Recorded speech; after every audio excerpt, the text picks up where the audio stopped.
There are three things for you to know about the Refugee Resettlement Program. Number one is that the president is legally required every year to set the number of refugees that the US is going to admit in the coming fiscal year. In order for him to determine the number, he has to legally consult with congressional leaders and then set the number. This all has to be done by September 30th, which is the last day of a fiscal year.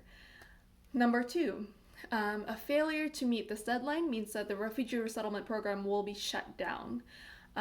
For example, this year the president missed the deadline, and so since October 1st, 2020, there has been no refugee and there will not be any refugees admitted into the US until the president does his duties.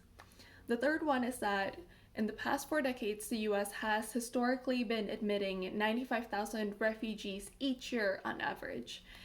And so this may come as a shock to you, but on midnight on September 30th, Congress received a report from the State Department suggesting that this year, fiscal year 2021, the US should only admit 15,000 refugees.